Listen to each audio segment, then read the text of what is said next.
isso. É uma alegria, uma honra poder estar aqui nessa noite. Eu quero render graças a Deus por essa oportunidade. É um privilégio poder estar diante de um público tão ávido, né? Em plena segunda-feira, intitulado Dia da Preguiça para muita gente, o pós-ressaca de muita gente que não sabe como de fato celebrar o domingo anterior. Mas nós estamos aqui para dizer que o Senhor é bom, que a gente tem disposição, né? Que é uma alegria estar na presença de Deus. Quando eu vejo essa igreja repleta de gente e tantas outras pessoas que conseguem ser ainda mais crentes do que as que estão sentadas, né?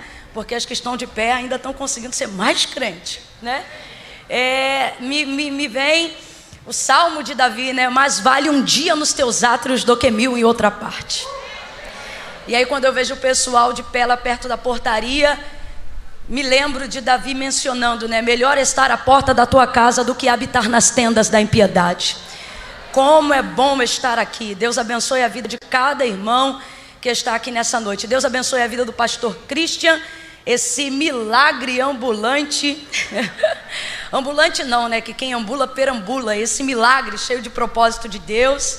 Pastor Christian, não que ele tenha morrido, mas ele me lembra Lázaro. Em que sentido? O texto diz que aonde Lázaro passava, as pessoas faziam menção apontando a ele, dizendo que é o Lázaro aquele a qual ressuscitara, né? O Senhor fez grandes coisas por nós, pastor Christian, através da sua vida, e tem feito. Para nós é uma alegria muito grande vê-lo aqui. Como é a primeira oportunidade que eu estou tendo de estar diante do Senhor, depois de tudo que aconteceu aqui na igreja, eu quero falar da vez que eu estive visitando, e ali eu chorava, porque eu dizia: Senhor, teu filho ama. Oh Jesus, permita-nos vê-lo ali, adorando o teu nome. Foi a minha oração lá naquele quarto, e poder ele ver aqui hoje é tremendo, porque mostra que verdadeiramente Deus ouve as nossas orações, e Deus não é apático a nada do que Ele ouve, né? Não que talvez se a sua oração não tenha sido respondida como você gostaria, significa que Deus não te ouviu. Não, significa que Deus não te atendeu como você gostaria, mas que Ele ouviu. Ele ouve sempre, mas Ele nunca é apático. Vai ver, Ele tomou uma decisão diferente daquilo que você esperava. Mas a gente quer glorificar a Deus hoje aqui, porque como fez Jesus Cristo no Getsemane, né? Ele pediu: Pai, se possível for. Por quê? Porque todas as outras vezes, até aquele dia, em 3 anos e meio, orando, pelo menos com as orações publicadas para nós, né? Jesus sempre foi atendido pelo Pai, sempre. A única vez que o Pai não lhe atendeu de pronto foi ali no Getsemane, quando o anjo consolava, mostrando que a sua oração foi ouvida, mas não seria respondida como ele esperava. Então ele sempre ouvia, mas naquele dia não atendeu como ele esperava. Então para mim é uma alegria, porque mesmo diante de alguns nãos, o Senhor ainda nos concede alguns sims. E quando eu olho a sua vida, eu vejo um sim de Deus. Louvar a Deus pela vida da pastora Daniele, que provou realmente que não é normal. Durante todo esse período, deve ter chorado muito, mas para nós sempre forte. Cheguei ali naquele corredor: e aí, Dani, tudo bem? E a insana: tudo ótimo. Pensei: Jesus da vitória, tua filha, Senhor, está perdendo a razão. Mas o evangelho é loucura para os que perecem, mas para nós que cremos é poder de Deus. Eu vi essa fé pública na sua vida, e a nossa vida nunca mais foi a mesma depois de que a gente foi marcado pela fé que você tem em Deus na sua vida, Dani. É uma alegria, é uma honra. Pastor Aline, Pastor Bruno, Fabíola, Vaguinho, tanta gente querida, tanta gente de Deus aqui. Eu quero louvar a Deus por tanta gente abençoada. Tem uma amiga minha perdida por aí também. Perdida não, tá achada, tá? Mas tá por aí, é a Nilda. Nilda, se você tá por aí, levanta sua mão para saber onde é que você tá. Nilda de Paciência, pastora, reverenda, tá lá atrás. Ah lá, oh glória. Tá sentada, Nilda? Tá? Então tá bom. Deus abençoe, tá? Te amo, glória a Deus. Gente, vamos abrir as nossas Bíblias. Vou te pedir, assentado mesmo como estamos, uma vez que está muito cheio, para não conturbar, tá bom? Abra aí comigo a sua Bíblia no Evangelho de Jesus, segundo escreveu Marcos.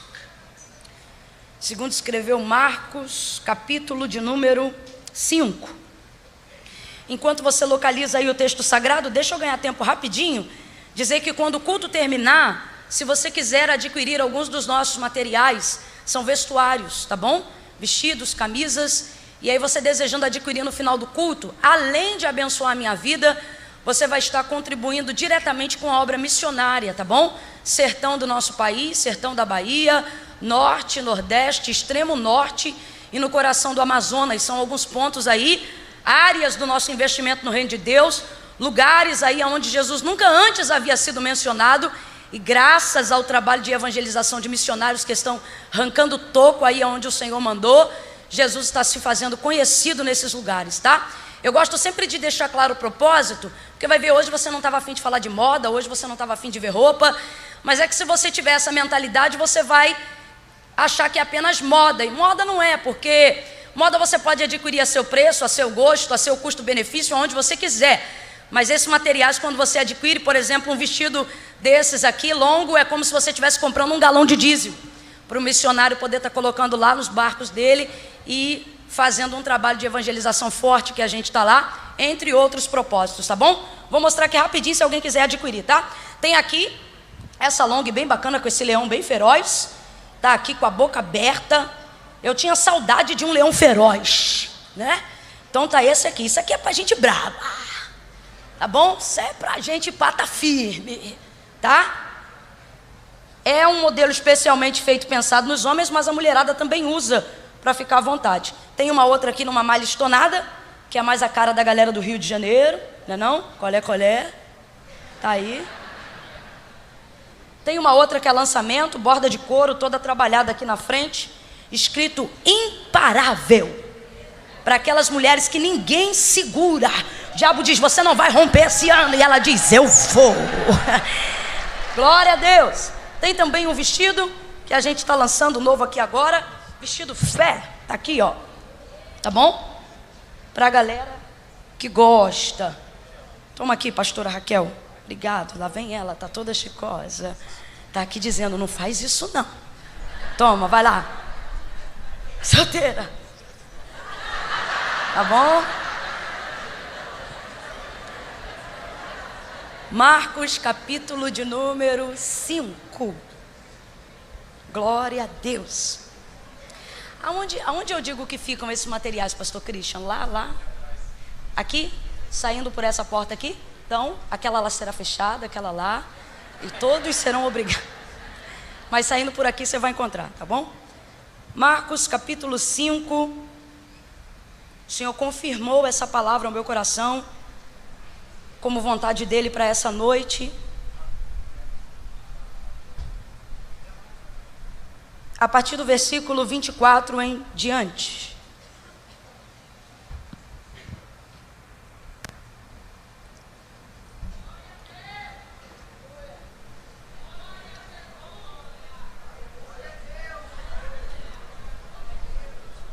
Beberei mais água. Diz assim o texto: pelo que Jesus foi com ele e grande multidão o seguia, comprimindo-o, apertando. Então certa mulher que havia 12 anos, que já tinha uma hemorragia, e que havia padecido muito à mão de vários médicos, e despendido tudo o que tinha, sem contudo nada aproveitar, pelo contrário, indo a pior, porém ouvindo falar de Jesus, veio por detrás dele, por entre a multidão, e tocou na sua veste. E dizia a ela consigo mesma, se tão somente eu tocar na orla das suas vestes, sararei. Tocou-lhe e imediatamente se lhe estancou a hemorragia, e sentiu no corpo estar curada daquele flagelo. E Jesus, conhecendo que de si mesmo saíra poder, voltou-se na multidão e perguntou: quem tocou nas minhas vestes? Responderam os discípulos: mestre, tu vês que a multidão te aperta e tu dizes: quem me tocou? Porém ele olhava em redor para ver a que isto fizera. E então a mulher, que sabia o que lhe tinha acontecido, temendo e tremendo, aproximou-se dele e prostrou-se diante dele e lhe declarou toda a verdade. E ele lhe disse: filha, a tua fé te salvou. Vai em paz e ser curada deste teu mal. E você diz amém por essa palavra. Você que está sentado, apoie a sua Bíblia sobre o seu colo, libere as suas mãos e segure a mão da pessoa que está sentada ao seu lado. Você que está de pé, não deixe de segurar a mão de alguém por não ter aonde colocar a Bíblia. Faz assim, ó, coloca aqui debaixo do braço e libera do cotovelo para baixo, tá bom? E segure a mão de alguém aí aonde você está agora. Não segure de qualquer maneira, segure com firmeza. Faça essa pessoa compreender que ela ficou do lado de alguém que não veio aqui fazer uma social numa segunda-feira à noite. Faça essa pessoa perceber que ela não veio aqui dar prioridade para o uso de um celular. Faça essa pessoa perceber que calhou do Senhor colocar ou permitir que ela ficasse ao lado de alguém que veio para cá com um propósito de Deus. Alguém que veio aqui como essa mulher, quem sabe do fluxo de sangue, envolvida num propósito, num objetivo. E enquanto eu digo isso, aperte com certa firmeza a mão dessa pessoa. Faça ela perceber que você está conectado, conectada com as palavras que são liberadas desse altar. Agora feche os seus olhos, por favor. Feche os seus olhos. Curve a sua cabeça. E eu não gostaria de orar sozinha, mas eu estou me sentindo motivada, inspirada. A palavra de Deus diz que onde há o Espírito de Deus, ali também há liberdade. E o Espírito Santo está me dando liberdade para conduzir a igreja a uma oração. E você vai orar comigo agora. Vamos fazer com que uma nuvem em formato de uma súplica de intercessão suba da ADVEC Recreio hoje diante do trono de Deus. Vamos orar juntos. Você vai começar a orar para que o Senhor se revele para você no fechamento dessa campanha, para que o Senhor fale contigo no profundo, para que Ele venha dilatar a tua mente, você venha entender coisas que nunca antes você havia entendido. Você vai pedir para que a presença de Deus se manifeste, porque não adianta somente a palavra apenas, ou uma filosofia humana, ou um jargão de pregador, de maneira nenhuma. Comece a pedir ao Senhor que aumente a sua sensibilidade espiritual. Enquanto eu estou falando agora, aproveite esse momento para suplicar. Se dirija ao Espírito Santo que em nós opera agora e comece a pedir ajuda a Ele. Espírito Santo, dilata minha mente, vai tirando todo bloqueio, vai tirando todo cansaço emocional, vai tirando toda a fadiga, me visita, vai tirando as dores do meu corpo. Eu não quero que nada seja impedimento para não apenas ouvir, mas também receber a Tua palavra. Vamos lá, igreja, vamos lá. Intercessão de súplica, intercessão de súplica. Senhor, nosso Deus e nosso Pai, eu corroboro, Senhor, e levanto a minha voz agora em oração a Ti nesta noite, junto com a Tua igreja, junto com a Tua igreja. Nos reunimos aqui para Te adorar na beleza da Tua santidade. Nos reunimos aqui, Senhor, e Tu és o amado, Tu és o desejado e a glória desta casa. Se aqui nós estamos é para Te ouvir. Se aqui nós estamos é porque sabemos, como Pedro também sabia, para quem iremos nós se só Tu tens palavra de vida eterna. O homem não tem coisa alguma se do céu não lhe for dado. Alguém que saiu de casa e viveu uma atmosfera de deboche, vai para lá fazer o quê? Está achando que o que você precisa vai cair do céu?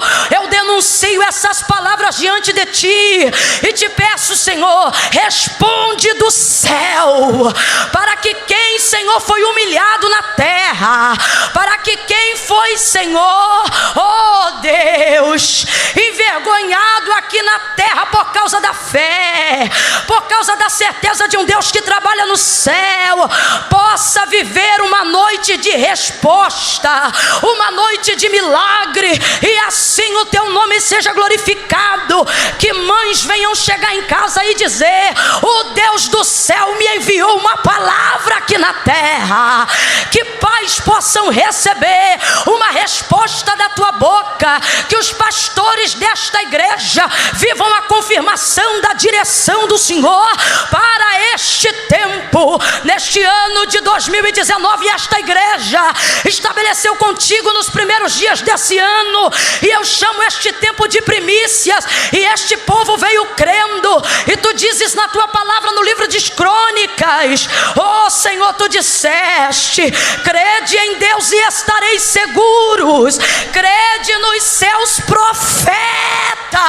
Eu não vim aqui cumprir agenda, tu sabes que eu não faço isso segunda-feira, mas eu vim aqui atender um propósito.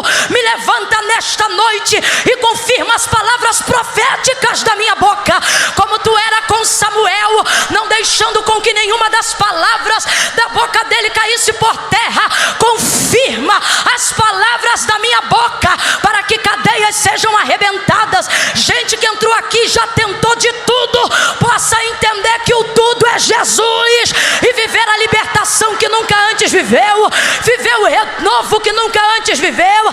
Eu declaro nesta noite a noite inaugural de um avivamento nunca antes experimentado.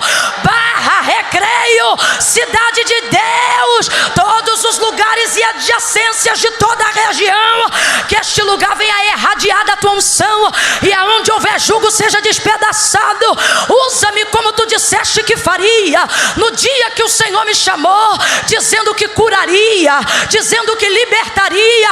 Eu estou aqui no teu nome, eu estou aqui no teu nome. Que eu diminua e que a tua unção se revele, que quando o culto acabar, alguém não lembre do meu nome, mas diga: Jesus estava lá, eu falei com ele, eu vi ele. Glorifica, glorifica, glorifica, glorifica o teu nome.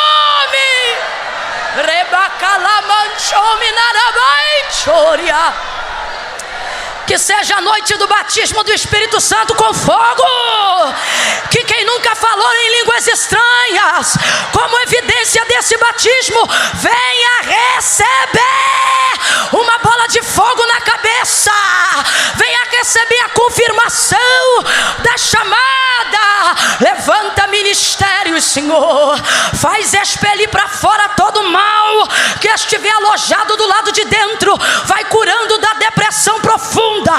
Enquanto a tua palavra estiver sendo pregada, vai repreendendo o espírito do suicídio, espírito da morte, espírito da frieza, espírito do engano, espírito da mentira, espírito da fraude. Tudo aquilo que estava em oculto, vai jogando por terra, vai visitando o oculto profundo e o escondido. Tu disseste: se o meu povo, que se chama pelo meu nome, se humilhar e buscar a minha face e se arrepender dos seus maus caminhos, eu, o Senhor, ouvirei do céu, perdoarei os seus pecados, perdoarei os seus pecados, perdoarei os seus pecados. Uma noite de perdão vai tirando toda a culpa.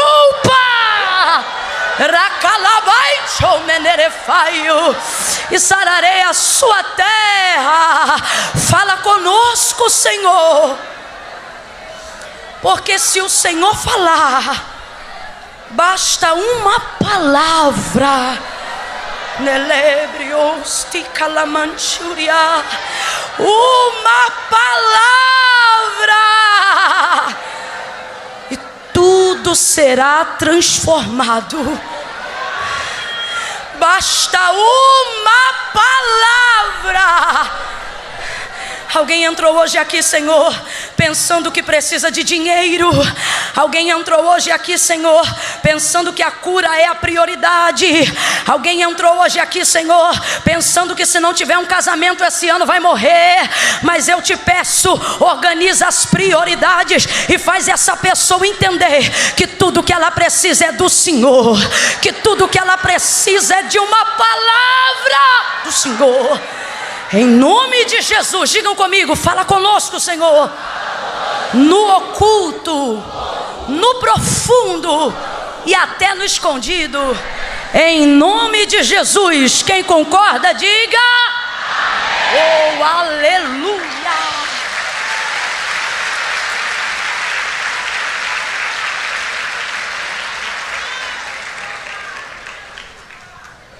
Oh, glória. Oh, glória! Oh, aleluia! Você é livre, pode dar glória a Deus a hora que você quiser. Oh, glória a Jesus! Aleluia! Aleluia! Glória a Deus! Glória a Deus! A narrativa da mulher do fluxo de sangue foi a narrativa que nós acabamos de fazer aqui nessa noite. Traz para nós algumas lições que, aplicando na nossa vida, a cura será apenas o primeiro de incríveis manifestações extraordinárias que o Senhor vai começar a fazer na nossa vida. Mas é necessário vivermos um tempo de cura. E quando eu digo cura, eu queria que você não minimizasse o tamanho da proporção dessa palavra, achando que eu estou falando apenas daquilo que está ligado ao físico.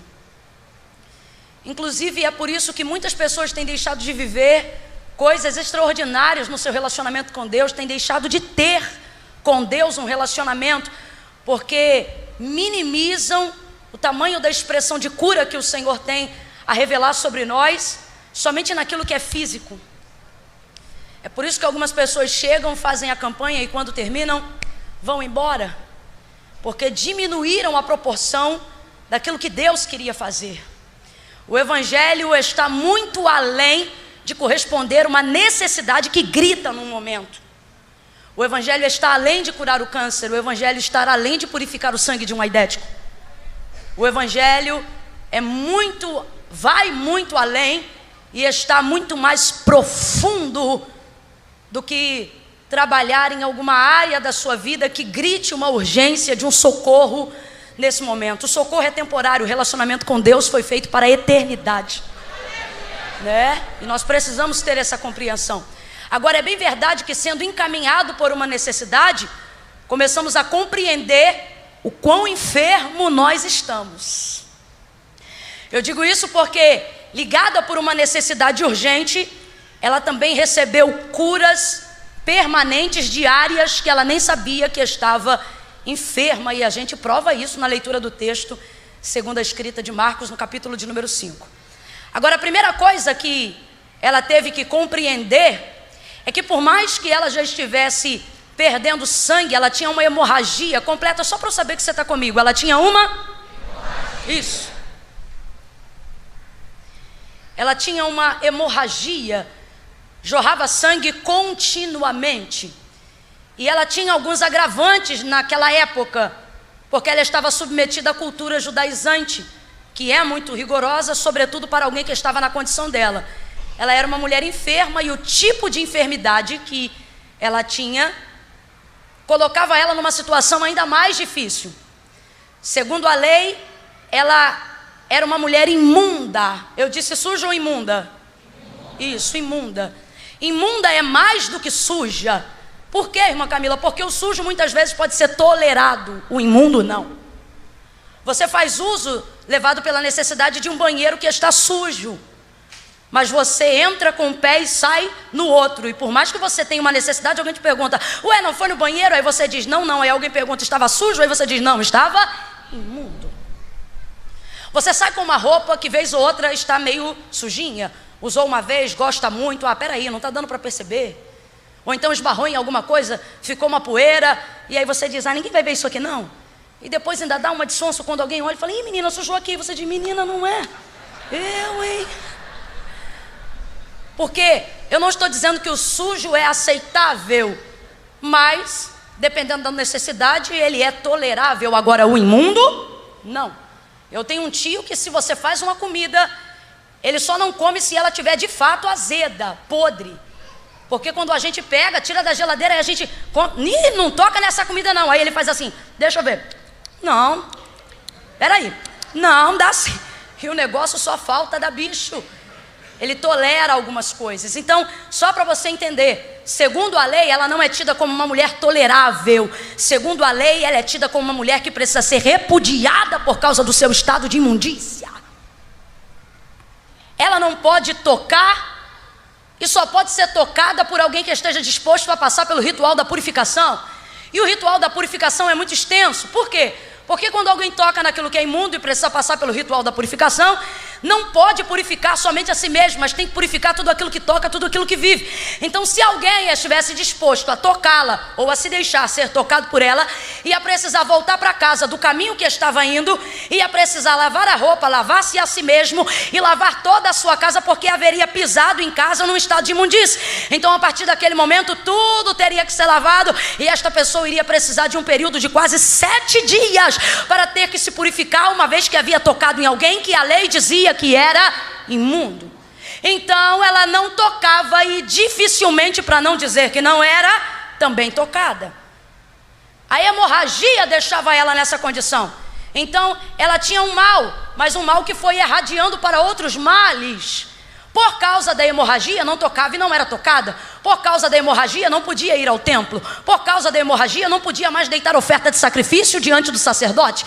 Por causa da hemorragia não poderia jamais entrar num pátio em Jerusalém, não poderia participar da Páscoa. Por causa da hemorragia não tinha mais condições de receber as festas da família dentro de casa. Por causa da hemorragia e do seu estado de imundícia, se era casada já não tinha relação há 12 anos. Se é que este marido ainda estava com ela, por causa da hemorragia não se relacionava mais socialmente.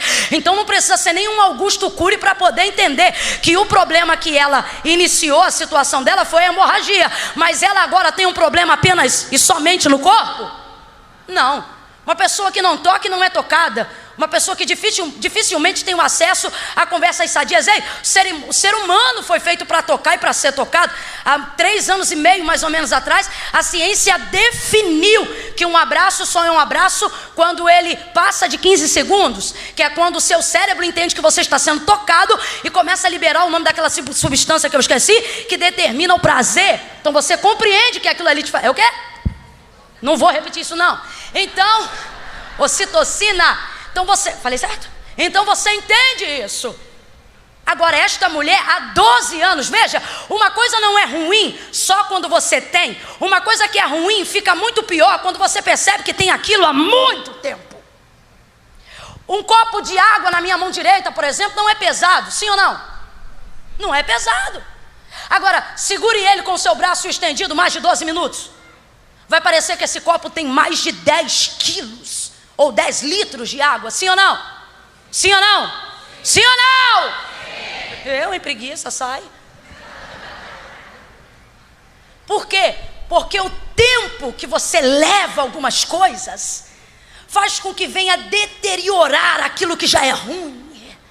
Aquilo que já é ruim tende a ficar pior, não necessariamente por causa do peso que você carrega, mas por causa do tempo que você carrega. Essa mulher está muito mal. E eu volto a repetir e faço isso sem problema pela 3ª vez, não apenas por causa daquilo que ela carrega, mas por causa do tempo que ela carrega o que ela carrega. E você já está dizendo, irmã Camila, o que eu tenho a ver com isso? Tem coisas que não eram tão relevantes assim, mas por causa do tempo já está mais pesado do que nunca. E o que era uma dificuldade no relacionamento já se tornou um mal. O que era uma discussão de relação hoje é um problema que vai de mal a pior. Um medinho do escuro foi gerando uma série de outras coisas, e agora você tem mais síndrome do que a receita é capaz de conter. O tempo que nós carregamos as coisas determina o quão mal elas vão dominando e exercendo seu poder negativo sobre nós. 12 anos. Quantos anos, gente? Gente, pelo amor de Deus, 12 anos não são 12 dias. 12 anos não são 12 meses. 12 anos não são 12 minutos. É muito tempo carregando. E eu não estou falando apenas de uma dor. Eu estou falando de algo que muitos de nós que estamos aqui também carregamos. O quê? Ter alguma coisa que tem poder minatório sobre nós. A hemorragia dela não tirava o sangue dela de uma vez. Tirava de maneira paulatina, tirava aos poucos. A hemorragia, para ela estar viva, mesmo perdendo sangue há 12 anos, está determinando que ela vai perdendo aos poucos. Completa para mim, por favor. Ela está perdendo aos poucos. E às vezes a gente acha que não está perdendo muito porque está perdendo aos poucos.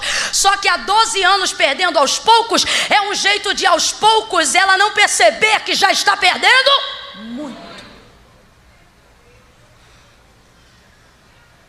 12 anos, sangue minando. Eu não preciso forçar nenhum conteúdo profético para você entender. Qualquer um aqui, independente de sua crença, sabe que sangue é vida. Então quem perde sangue está perdendo vida. Eu estou dizendo que a vida dela está minada. Eu quero que você reproduza essa palavra para pelo menos 3 pessoas. Diz: a vida dela está minada. Está minada. O que é isso, irmã Camila? Há 12 anos ela está perdendo aos poucos. Há 12 anos ela está perdendo aos poucos. E às vezes essa é a grande ilusão de perder aos poucos. Qual? Você não percebe que está perdendo muito, porque aquilo que você tem está sendo retirado aos poucos. Então você tem a impressão de que não está perdendo muito. Você tem a impressão que ainda tem tempo. Você tem a impressão que ainda tem jeito. Você tem a impressão que ainda vai dar certo. Você tem a impressão que ainda vai melhorar. Você tem a impressão que aquilo talvez não precise de tanta atenção. Você tem a impressão que talvez aquele pecadinho não precise de uma confissão. Você tem a impressão que na verdade essa pouca oração ainda não é uma frieza. Você tem a impressão que esse 1 ano sem jejum ainda não é uma estagnação. Você tem a impressão que esta pouca incredulidade não está fazendo de você um cético. E sem perceber na sua vida, aos poucos você tem perdido muito, até que você perceba que perdeu tudo. A vida dela está minada. Aos poucos ela tem perdido muito. E quantos de nós não nos encontramos na mesma condição, deixando a vida aí tirando um pouco, e porque cada dia ela tira um pouco, a gente não está percebendo o quanto já se foi da única vida que a gente tem. Me desculpe, talvez nessa noite você esperava que eu começasse a iniciar essa mensagem falando: olha, ainda tem jeito, e eu pretendo finalizar assim, mas o final não pode me impedir de fazer o jeito certo no começo. Qual? Você tem acreditado, e por causa de mensagens que massageiam o seu ego, você tende a pensar que o que você está vivendo não é grave. Você tende a pensar que o que está acontecendo não é importante. Você tende a pensar que o que você está perdendo não é relevante. E isso faz você assentar-se nessa cadeira e começar a gerar um comportamento de crente SSS, sentado, satisfeito e salvo, achando que Jesus vai dar um jeito em tudo, e que na hora que Ele quiser Ele vem, e que se deu. Tem gente que não vê esse culto porque está vivendo esse pensamento. É gente que diz: ah, eu não vou não, quando Deus quer, Deus fala comigo. É gente que não está entendendo a urgência do momento que está vivendo, tratando a vida como se a vida fosse um ensaio de cantata, tratando a vida como se a vida fosse uma aula de escola dominical, uma coisa que você vai repor depois. Um hino que não deu certo, a gente volta e canta de novo. Uma nota que ficou fora do lugar e a gente repete. Não, Deus me trouxe hoje aqui para te dizer: a vida não é um ensaio, ela está acontecendo aqui agora. E antes de você viver uma cura completa, chegou a noite de o Senhor, ao invés de fazer um carinho na sua cabeça, te sacudir e dizer: acorda, você só tem uma. Eu vim para que tenhas vida. Completa para mim, por favor, as palavras de Jesus. Eu vim para que tenhas. Fala com vontade. Eu vim para que tenhas. Eu vim para que tenhas. E a tenhas, empurrando com a barriga. E a tenhas do jeito que tiver. Não. E a tenhas em. E a tenhas em. Ele está dizendo: eu vou sofrer para que você entenda que há vida após o sofrimento. Eu vou morrer para que você entenda que a eternidade vai curar uma série de lutos que você viveu até aqui. Eu vou ao Calvário para que você entenda que eu tenho uma honra. Eu vou subir para que você entenda que o quanto eu não desço, você vai ter estabilidade de alguma coisa aqui na terra, garantia de alguma coisa aqui na terra. Deus te trouxe hoje aqui para te dizer: você precisa entender que tem áreas da sua vida que você está perdendo, áreas urgentes que você não pode continuar deixando a vida minar de você. Tem gente aqui que já não conhece mais o timbre da própria gargalhada. É gente que só dá sorrisinho de canto de boca. Medíocre, mediano, não tem mais nenhuma ambição profissional. Já está acomodado aonde está, porque afinal isso dá para poder pagar a conta de luz, isso dá para poder pagar a conta d'água, e isso te garante pelo menos uma ida ao restaurante por mês. Não, eu não estou dizendo que isso não é errado. Prosperidade não está atrelada ao quanto você tem, mas eu estou falando sobre como a sua mente tem funcionado. E como a sua mente tem funcionado? De uma maneira a adaptar-se a como você vive. porque você acha que não pode viver melhor, porque você acha que não pode ir além. Aos poucos, você se tem permitido relacionar com gente que não está à altura do que Deus tem para você, só porque você entende que não tem como ter nada melhor daqui para frente. Sua fé tem sido minada, e a bênção da salvação já te dá alegria, mas não é a alegria do salvo. Por quê? Porque o salvo não espera dessa vida o que viverá na próxima, mas não é porque ele tem a próxima que não espera nada dessa. Está minando. Está minando. O que é minar? Perder aos poucos. E quando você percebe, já perdeu muito. Só que eu não vim falar de arroz que você repõe, eu não vim falar de papel higiênico que você coloca no lugar, eu vim falar de algo e vim falar de um tempo que não pode ser reposto. Vida não tem reposição. Desculpe, mas eu vou além. Vida não tem restituição. Alguém pergunta para uma mãe que tem um filho: quantos filhos você tem? E ela diz: eu tenho um filho. E alguém diz: melhor ter outro, porque quem tem um não tem nenhum. Quando não, alguém perde um filho e diz: fulana perdeu um filho, mas graças a Deus ela ainda tem 2. Como se filhos pudessem ser substituídos. Converse com uma mãe e você vai entender que todo filho é único, mesmo que ela tenha 10. Essa mulher está numa condição em que ela entende: eu não aceito perder mais nada. Por quê? Porque eu não tenho mais nada a perder. Então eu vou tentar tudo. Deus me trouxe hoje aqui para falar diretamente a 2 grupos de pessoas. Primeiro delas, você que está perdendo, não espere perder tudo para fazer o que você já tinha que ter feito quando começou a perder. Você que já perdeu, entenda que se você já não tem mais nada a perder, vá para cima com tudo que você tem. Não interessa se você tem 60 anos, não interessa se você tem 70 anos. Deus te trouxe hoje aqui para te dizer: se eu faço as misericórdias levantarem antes de você colocar o pé ou tirar o pé da sua cama, para você estar vivo, é porque eu ainda tenho um propósito contigo. Não interessa quantos anos você tenha, e você precisa aprender a viver esse propósito. Pega na mão de alguém aí que está ao seu lado, pegue com ousadia, por favor, seja um instrumento, deixa Jesus passar por você para chegar-se alguém. Eu vou liberar uma palavra profética. Quando eu disser 3, você vai liberar para essa pessoa que está ao seu lado. Você vai dizer para ela: prepare-se, vai estancar. Calma que eu não contei até 3 ainda. Só no 3. Segurou a mão dela? O que é estancar? Vai parar de minar. Deus vai colocar alguma coisa que vai interromper a saída desse fluxo.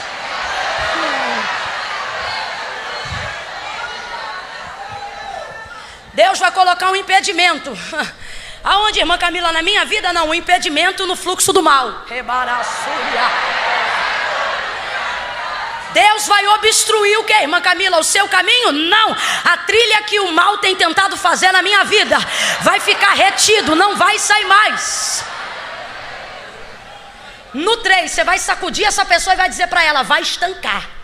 Vai estancar. Estancar é o que, irmão? É interromper abruptamente.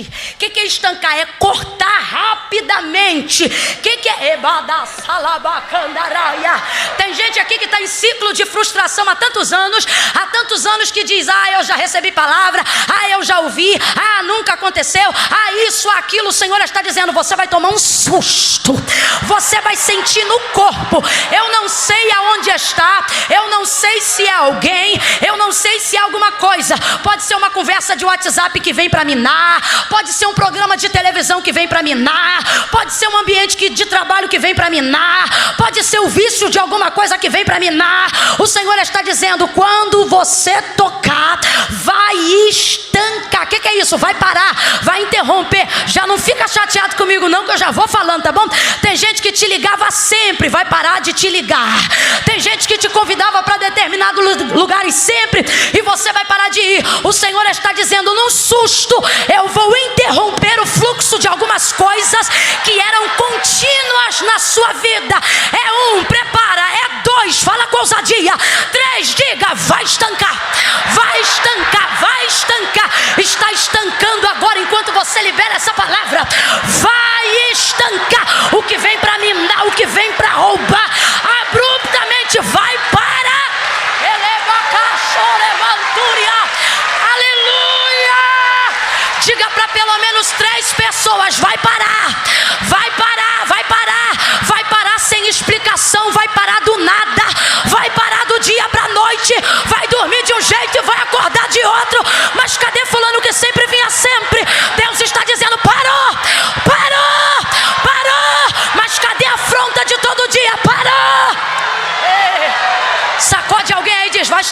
estancar. Vai estancar, vai estancar. Coisas na sua vida que vão estancar. Ei. Quem já soltou pipa aí, diga eu.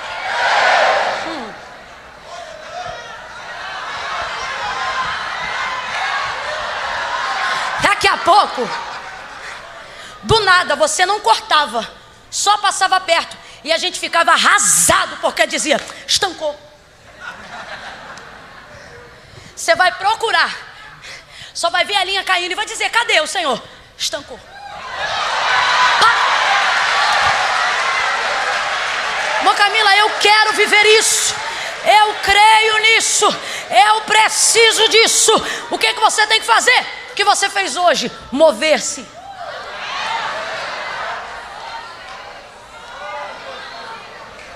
Quando você entende a urgência, quando você percebe o quanto você está perdendo, você não espera Deus ir ter contigo.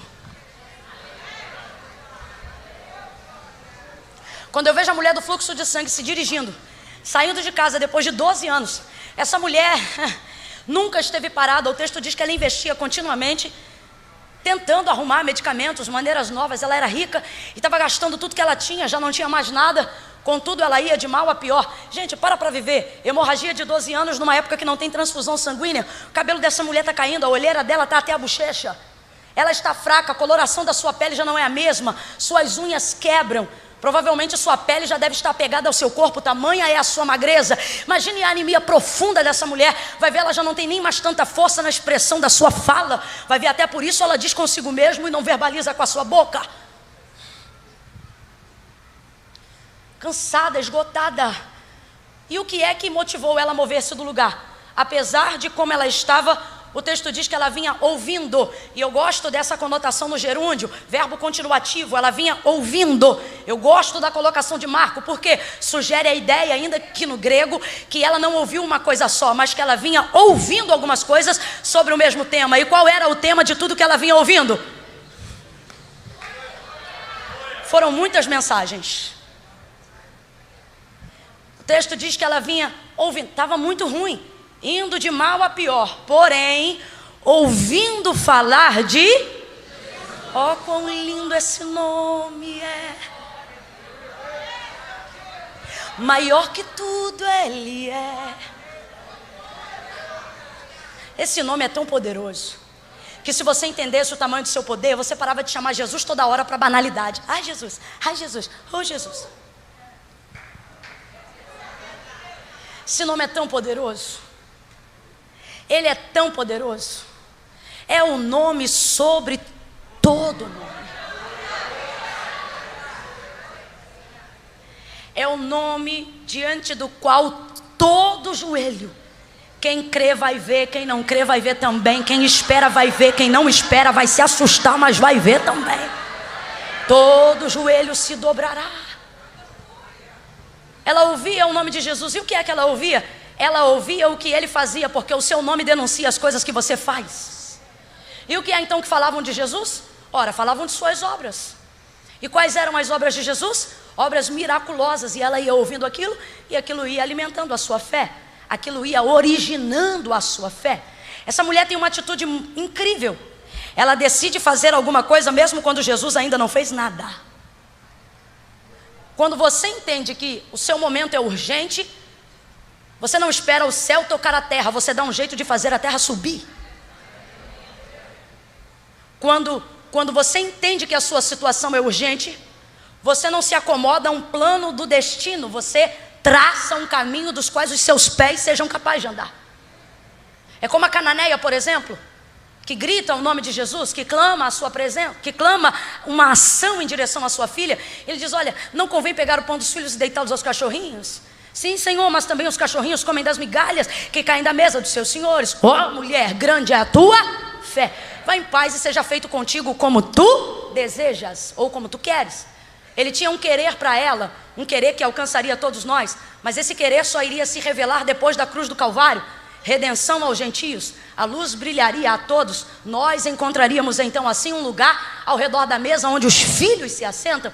Mas enquanto não, é como se Jesus estivesse dizendo para ela: espere um pouquinho, que eu tenho um plano que vai alcançar a sua casa. Só que a menina está endemoniada agora, não pode mais esperar a cruz, não pode mais esperar um plano futuro. Então, a redenção vai vir agora? Não, a redenção não vai vir agora. Então ela quer dizer o seguinte: me dê alguma coisa até que a redenção seja plena. Por isso ele diz: cachorrinho é uma expressão que você dá a quem você não pode dar tudo, mas dá abertura. Cachorrinho é estimação, é criado de casa. Por isso que alguém diz: ah, tadinha, Jesus chamou ela de cachorrinha, e ela aproveita e pede o que ela quer, porque ela sabe, se me chamou de cachorrinha, é porque me deu algum acesso, permitiu alguma coisa. E ele diz: seja feito como tu queres. Por quê? Ele tem um querer para ela, mas só se cumpre depois do plano da redenção. Ela não pode esperar porque a menina está endemoniada agora. Então ela diz: mas também, o que ela está dizendo? Creio no que vou receber depois, mas preciso sair daqui com alguma coisa agora. Então ela não espera ele ir na casa dela. Ele cria uma situação para passar nas regiões de Tiro e Sidom, e ela entende a oportunidade de receber o que ela precisa. Mas Camila, o que você está dizendo? Estou dizendo que Jesus pode ainda não ter vindo no teu encontro, mas tem criado oportunidades para que você entenda que está no caminho que ele passa, está onde ele está. Ela entendeu isso, movida pela fé daquilo que ouvia, e o que ouvia tudo o que ele fazia. E o que ele fazia? Obras maravilhosas. Não é o que está no texto, vou só parafrasear alguns milagres que já estavam acontecendo no nome de Jesus, ou através do próprio, ou melhor, através do próprio Jesus. Eu imagino essa mulher na porta de casa, não pode ir, mas não é impedida de falar. Eu imagino o pessoal voltando das bodas de Caná, e ela dizendo: e aí, como é que foi o casamento? Normalmente é assim, quem não vai quer saber como foi. Como foi o casamento? Achei que vocês demoraram muito, pensei que ia voltar antes. Menina, tu não sabe o que aconteceu. Chegou um homem lá, mas acompanhado de alguns, filho de uma Maria, daquele carpinteiro José que preparou aquela cadeira de balanço da dona Cotinha. Então, estou parafraseando para você entender. O que houve? Estão dizendo, não sei acontecer, não foi eu que disse, mas estão dizendo que o vinho acabou e a festa ia acabar 7 dias antes. Mas ocorre que ele chegou na festa já no final. Estão dizendo que o homem pegou a água e transformou em vinho. E tem gente trocando perna até agora, de tão bom que o vinho era.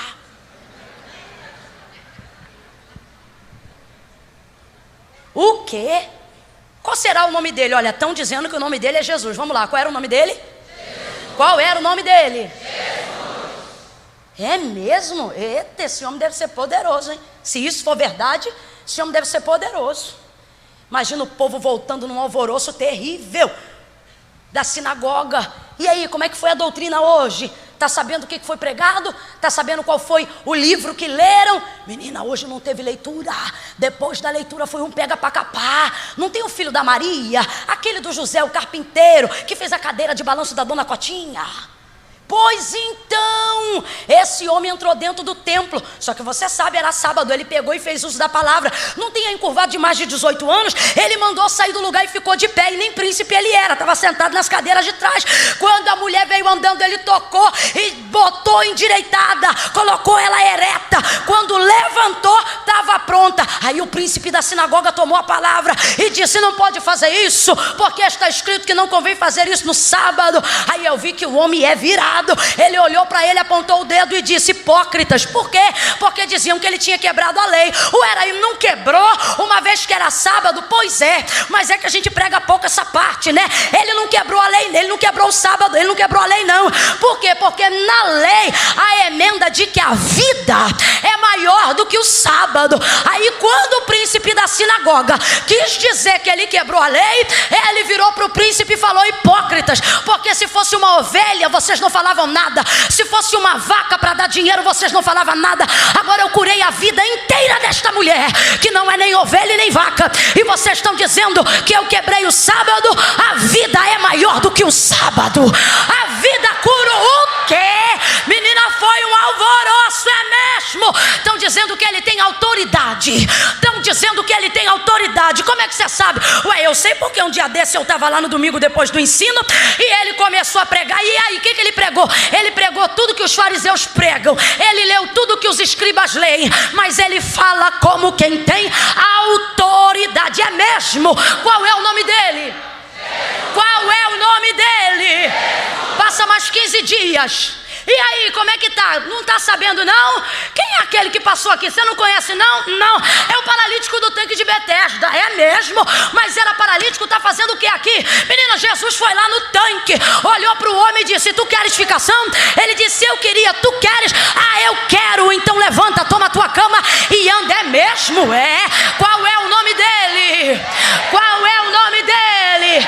Daqui a pouco o leproso que estava 40 dias fora da sociedade vem passando com a Torá debaixo do braço. Tá indo para onde, menino? Tu não tinha que estar no leprosário? Pois é, mas eu saí do leprosário, encontrei com ele na descida do monte e perguntei para ele: tu podes me limpar? Tu queres me limpar? Ele disse: eu quero ser limpo agora. Tô assim, ó, com a pele igual de um bebê. É mesmo? Quem foi esse que fez isso? Foi Jesus.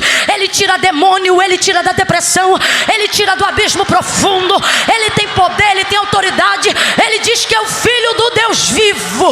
Ele diz que tem poder para perdoar pecados. Eu imagino essa mulher alimentando a sua alma através daquilo que ela ouvia. Costumo dizer que se os olhos são a candeia da vida, se os olhos são a luz do corpo, o ouvido é a boca. A gente se alimenta por aquilo que a gente ouve. A alma se alimenta por aquilo que ela ouve. E o que ela vinha ouvindo era falar de Jesus. E o que falava de Jesus era o que ele fazia. E o que Jesus fazia? Milagre. Gente, me fala, como é que está a viúva de Naim? Já era viúva, agora perdeu o filho. Tadinha bichinha. Mulher, tu não está sabendo não? Não, o que que houve? Estava todo mundo já no cortejo fúnebre, as carpideiras chorando horrores, igual você está agora. Estou exemplificando, tá, gente? Vem a gente de um lado, chorando o luto do filho da viúva de Naim, e do outro vem ele acompanhado dos 12, mais um bocado de gente. E o que que houve? Ora, ele tocou no morto? Não, ele não quebra a lei. Ele tocou no esquife. Ele tem tanto poder que o esquife deu vida para o menino. O menino levantou e ele devolveu o menino para a sua mãe. O menino está vivo.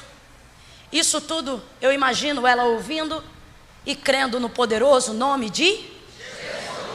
Então ela começa a desenvolver a ideia fixa através daquilo que ela ouvia. Ela toma uma decisão. Completa para mim, por favor. Através daquilo que ela ouvia, ela tomou uma. Não adianta você vir para cá, ouvir 1h10, fazer campanha, ouvir a palavra ser liberada e no final você não tomar uma. Você precisa tomar uma decisão. Palavra você já tem, direção você já tem, destino você já tem. O que te falta é ousadia para tomar uma. Ela tomou uma decisão consigo mesma. Ela dizia: quando a situação é urgente, você não vai pedir conselho para quem não estava com você. Ela vai tomar uma decisão. Ela estava sozinha. Quando a decisão é tocar em Jesus, a gente não pede conselho. Quando a decisão é tocar em Jesus, a gente deixa a necessidade da nossa alma decidir. Ah, depois que eu falar com meu marido, ah, depois que eu falar com meu filho, ah, depois que eu fizer uma reunião com o conselho para saber se eu vou para Jesus ou não vou, para saber se eu me decido ao lado do Senhor ou não. E é por isso que você nunca vem. Jesus está dizendo: sentiu, entendeu, ouviu, discerniu, decida você, porque aonde a tua alma está sangrando, tua cunhada não estanca, teu marido não estanca, teu filho não estanca, só Jesus estanca. Ela disse: se tão somente eu tocar na orla das suas vestes, eu sararei. Se tão somente eu tocar na orla das suas vestes, eu sararei. Tomando essa decisão, ela se move. Você não se move quando anda de carro, você se move quando decide coisas a seu respeito. Você não se move apenas quando entra no metrô, você se move quando você decide coisas que só você pode decidir e ninguém mais pode decidir. Deus te trouxe hoje aqui para te dizer: não tem te faltado carro, não tem te faltado dinheiro de passagem, mas por que você vai e vem e sua vida não muda? Porque você se move do lado de fora, mas não decide nada sobre si mesmo do lado de dentro. Deus te trouxe hoje aqui para te dizer: quando você decidir do lado de dentro, você vai estar parado do lado de fora e vai ver coisas acontecerem através da decisão que você tomou do lado de dentro. A decisão dessa mulher vai mover ela a uma direção correta. Qual? Estar o mais próximo que ela puder chegar de Jesus. Essa mulher, ela se move E para ela se mover, eu imagino que ela vai ter que fazer um esforço muito grande. Por quê? Porque ela tem que levar a hemorragia com ela. Ela tem que levar a anemia com ela. Ela tem que levar a fraqueza com ela. Então quando ela se move, ela não anda sozinha. Ela tem que carregar uma série de coisas que estão nela. Coisas que ela não queria carregar, mas estão nela. Só que ela precisa se mover. Eu acho isso maravilhoso. Por quê? Quando ela toma uma decisão, ela determina que a dor não carrega mais ela, mas ela determina para onde a dor vai com ela. Não, você não entendeu. Vou tentar tipificar rasgado com um dos maiores exemplos que eu vivi disso lá na sede. Estou terminando de pregar, daqui a pouco vem uma menina carregando 2 balões, 2 cilindros de oxigênio numa mala. Terminou o culto, ela entrou pelo corredor e o marido dela dizia: preciso falar com a senhora. E eu abri a porta, deixei ele entrar. E aí os obreiros deixaram ele entrar e veio ela carregando os 2 cilindros de oxigênio. Sempre esqueço o nome. Como é que é o nome daquele trem? Um catéter nasal, porque ela tinha uma insuficiência respiratória muito grande. 2 cilindros carregando uma mala. E aquele catéter nasal. Vem ela andando e eu querendo ir até ela. E ela, espera aí que eu vou chegar aí. E eu parei. E vem ela. Tinha um lance de 2 escadas para cada lance. Eram 4 escadas no total. Vem ela subindo a escada e levantando a mala. Para um pouquinho, respira um pouquinho. Sobe a escada, levanta outra mala. E eu estou esperando. 2 cilindros e vem ela carregando a fonte respiratória, com um problema seríssimo no pulmão, respirando muito pouco, e vem ela carregando o cilindro. Nunca mais vou esquecer daquela malinha verde, com os 2 cilindros de oxigênio, catéter nasal, e vem ela andando. Preciso falar com você. E vem ela. Quando chegou, vai querer uma oração, vai querer uma unção, vai querer alguma coisa. Eu quero tirar uma foto. Falei, isso é que é vida? Não está nem aí para a morte. Quer viver. Chegou. Menina, o que está acontecendo? Eu estou assim assado. Orei, soprei sobre ela fôlego de vida. Espero ter retorno da sua história. Mas fiquei impressionada. Naquele dia o Senhor falou comigo: quando você tem uma decisão de estar mais perto, quando você decide melhorar, quando você entende que Jesus é a mesma coisa do caminho do milagre, você não permite mais com que a dor mova você, mas você carrega ela onde você decide ir. Mas Camila, eu não entendi. Vai entender agora. Tem gente aqui que não veio. Por quê? Porque toma remédio. Tem gente que botou o remédio na bolsa e falou: depois eu pego água e tomo lá dentro do culto. Qual é a diferença dessa gente? É gente que está em casa esperando para ser tocado, enquanto outros não podem esperar para ser tocados. Então o que eles fazem? Vêm para tocar do jeito que eles estiverem. Se eles estiverem cansados, eles vêm. Se eles tiverem que carregar balão de oxigênio, eles carregam. Tem gente aqui que está com o horário do Rivotril marcadinho e não pode perder para não dar ruim. Coloca dentro da bolsa. Alguém diz: menina, você está doente, não pode ir. Aí ela diz: não, eu vou do jeito que eu estou. Mas vai como? Me dá os remedinhos, bota na bolsa. Eu coloco uma garrafinha do lado, de hora em hora eu vou tomando e vou fazendo o que eu preciso ser feito. Deus te trouxe hoje aqui para te dizer: enquanto a dor te mover, ela vai te levar para longe. Quando você decidir que pode mover a dor, ela vai te fazer aproximar-se do milagre. Só para você entender, não é a hemorragia que carrega ela, é ela que carrega a hemorragia.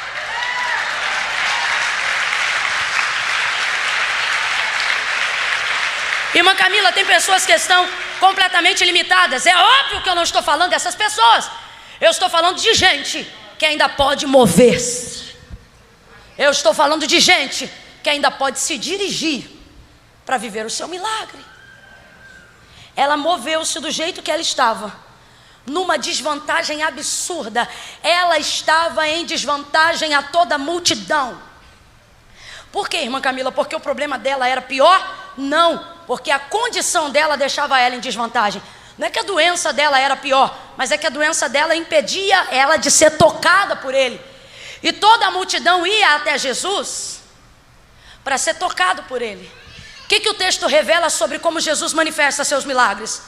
Que todos aquele a quem ele tocava, esses eram curados. Se Jesus tocasse, a pessoa era? Se Jesus impusesse as mãos, a pessoa era? Por que tem uma multidão apertando Jesus? Porque essa multidão quer ser tocada. Por que essa multidão ainda não tem a manifestação de gente curada no meio delas, por mais que elas estejam em volta do dono do milagre? Porque Jesus ainda não estendeu as suas mãos para tocar ninguém. Ele está andando, mas não ministrou. Ele está andando, mas não impôs mãos sobre ninguém. E o texto é claro em dizer que todas as pessoas que o seu coração se movia de compaixão e ele tocava, todas elas eram curadas. Então as pessoas começaram a desenvolver a seguinte ideia: se ele tocar, nós vamos ser curados, porque era assim que ele manifestava a evidência de cura. Só que enquanto Jesus está andando, ele não toca em ninguém. E talvez você pense, que tristeza. Quem sabe até ela pensou, eu vou dar um jeito de tocar nele. E justamente por causa dessa desvantagem, ela teve que criar um novo método de fazer uso de uma fé antiga. A fé é antiga, mas o método é novo. Qual é a fé? Crer em Jesus. Qual é a fé? Acreditar que ele faz. Todo mundo crê, porque estão ali em volta dele. Creem que ele pode fazer. Basta ele tocar. Completa para mim, por favor. Basta ele? Só que ele não está tocando em ninguém. Então não está havendo manifestações de milagre, porque as pessoas desenvolveram a ideia que a manifestação do milagre está na imposição das mãos. Ela tem um problema, qual? Não pode ser tocada. Qual é o problema dela? Porque tudo aquilo que ela toca fica no estado de imundícia, e se tocar nela, vai ficar imundo também. Então ninguém que quer se curar faz isso sujando alguém. Então ela pensa, não vou deixar ele tocar em mim. Vou desenvolver, olha o que a fé dela faz ela desenvolver. Um método que estava disponível para todos, mas ninguém tinha pensado. E o que levou ela a pensar neste novo método de fé? A sua desvantagem. Você diz, tem gente que já recebeu na minha frente, tem gente que fez assim e deu certo. E o Senhor está dizendo, você está querendo trabalhar com a vantagem do outro, trabalha na sua desvantagem. E eu vou fazer através da sua vida o que ainda não fiz na vida de ninguém. Sua desvantagem não te distancia. Sua desvantagem te aproxima de um método novo, uma oração nova, uma canção nova, um propósito novo, um voto eficaz. Mas não, você quer alcançar milagre como a multidão, você quer uma fé antiga de um jeito antigo, e o Senhor está dizendo, a fé pode ser remanescente, mas os métodos são novos. E por que eu não estou vivendo métodos novos? Por que não está acontecendo comigo? Porque você não está entendendo que a sua desvantagem, a sua deficiência não declara o seu fim, não declara seu distanciamento de Deus. Ela starta, ela inaugura um tempo distinto de tudo que você já viveu. Quando você vê essa mulher numa condição deficiente, você pensa, ela está paralisada. Assim como o cego de João 9, a sua deficiência o imobiliza. E uma pessoa que tem um déficit de alguma coisa se sente aquém e está em desvantagem de outras pessoas. Mas quando você vê essa mulher saindo para tocar em Jesus, quando você vê o cego de João 9 sendo tocado pelo próprio, quando você vê o Bartimeu clamando detrás de Jesus, por mais que diziam, pare, não importune mais o mestre, o que você percebe? Você percebe que a deficiência dessas pessoas queria pontuar o fim delas. E tem gente aqui achando que a sua desvantagem determina o seu fim. Só que o Senhor te trouxe aqui para te dizer, a sua desvantagem não determina o seu fim, ela determina o ponto de partida de por onde Deus começa. É dali para frente que você vai começar a ver as coisas. Aonde? Na sua desvantagem. Então ela entende, ser tocada por Ele eu não posso. Então o que é que eu vou fazer? Eu vou tocar, porque se Ele é poderoso como eu tenho ouvido, se Ele tem autoridade como eu tenho ouvido, se Ele é tremendo como eu tenho ouvido, se Ele é o Filho de Deus como eu estou crendo que é, Ele não vai precisar me tocar. Se tão somente eu tocar na orla das suas vestes, eu serei curada. Se tão somente eu tocar na orla das suas vestes, eu serei curada. Se tão somente eu tocar na orla das suas vestes, eu serei curada. E foi. Quando foi, ela estendeu a mão, tocou na bainha da orla das vestes e imediatamente, vem comigo e diga, na hora. O texto diz que na hora ela sente no corpo e é curada daquele mal. Oh glória! O toque foi muito superficial. Se eu tocar na orla das suas vestes, você não vai nem saber que eu te toquei. Sim ou não? Não vai. É nas vestes, não tem como saber. O toque é superficial, mas a intenção é profunda. O toque é superficial, mas a fé está enraizada naquele gesto. Alguém está querendo desmerecer o seu gesto, mas será que lá atrás, na ponta da igreja, você vai receber? O toque pode ser superficial, mas a minha vontade de estar aqui hoje é profunda. Mas será que sem saber cantar o hino completamente você será alcançado na hora da canção? Eu posso não ter a letra de cor, mas o meu coração tem vontade de tributar a Ele uma adoração profunda. Ela se move e toca na orla das suas vestes, e imediatamente ela é curada. Todos estavam ali porque queriam ser tocados. Ela foi a única que teve ideia: ele não pode me tocar e não quero saber que eu o toquei, então farei isso de maneira superficial. Então, enquanto todos estavam ali para serem tocados, ela foi a única que foi tocar. Isso fez ela passar na frente de uma multidão. Isso fez Jesus parar a procissão até a casa de Jairo. Para tudo! Por quê? Alguém me tocou. E os discípulos dizem: mas Senhor, a multidão te aperta e tu dizes: alguém me tocou? O texto diz que ele não fala mais com eles. Vira para trás e diz assim: e virava-se para trás para ver artigo definido. E virava-se para trás para ver que isto fizeram. Ele sabe quem tocou ou não sabe? Sabe que é uma mulher ou não sabe? Ele não virou para trás para saber quem é, ele virou para trás para procurar quem ele sabe que é. Sei quem tocou, conheço você, sei a tua história. Naquele dia Jesus não tocou, naquele dia Jesus foi tocado. Irmã Camila, o que você está dizendo? Estou dizendo que decidir se você vai ser dos que tocam ou se você vai ser dos que são tocados determina a brevidade do seu milagre. Tocados podem esperar. Tocados podem fazer fila. Tocados normalmente não entendem a emergência do momento. Tocados vêm ao culto e esperam que o pregador lhe traga uma revelação do manto, do profundo, do oculto e do escondido, para que eles tenham um motivo de glorificar. Tocados normalmente saem de casa e dizem assim: eu vou lá ver o que Deus faz. Eu vou lá ver o que tem.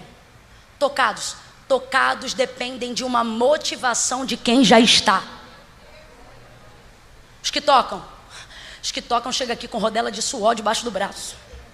E alguém diz: menino, você vai chegar depois da metade do culto para frente. Menino, não tem problema, eu só preciso dar um esbarrão na veste.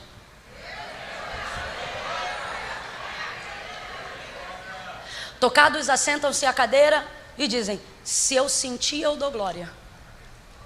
Os que tocam, mal o culto começa, ele diz: aleluia, glória a Deus. E alguém diz: mas por que você está fazendo isso? O tocado diz: se eu sentir, eu dou glória. O que toca diz: não posso, tu não sabe o tamanho da minha guerra. O tocado diz: tu parece maluco, ninguém nem está falando nada e você já está reagindo, porque eu não estou aqui por causa do pregador. Não, você não está entendendo. Eu não preciso. O que toca, ele não precisa que alguém lhe dê um motivo para ele estender. Ele não precisa que alguém lhe dê motivo para ele adorar. Por quê? Ele sabe quais os motivos que lhe trouxeram para que ele esteja aqui nessa noite. Então, enquanto o que é tocado, o que espera ser tocado diz: eu dou glória se eu sentir, o que toca diz: eu vou dar glória até sentir. Porque eu não posso sair daqui sem levar aquilo que eu preciso. Ela toca, recebe na hora. Vem comigo e diga: na hora. Termina comigo e diga: na hora. Não tem nada de gradativo, é na hora. Na hora. Na hora. Jesus gosta de fazer essas coisas na hora. Na hora. Estancou. Sentiu no corpo, está curada daquele flagelo.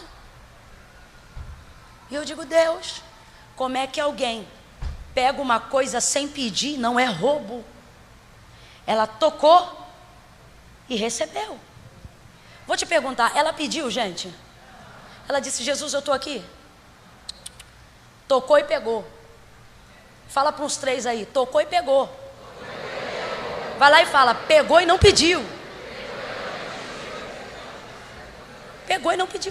Eu digo: Deus, como é que alguém pega uma coisa sem pedir? Não é roubo. Deus falou comigo porque ela sabia que estava comigo, mas era dela. Eu também quero viver isso, Deus. Mas alguém aqui quer viver isso? Então eu disse: Deus, eu quero viver coisas imediatas. Eu quero viver respostas na hora. Eu quero ver uma ação sobrenatural num abrir e piscar de olhos. Ah, Senhor, eu quero ver paralíticos andando. Eu quero ver pessoas tendo a vida transformada do dia para a noite, porque tu tens esse poder. Por muitas vezes tu fez isso e fazia na hora. Como é que ela conseguiu isso? E o Senhor falou comigo: porque ela fez uma coisa que vocês não costumam fazer.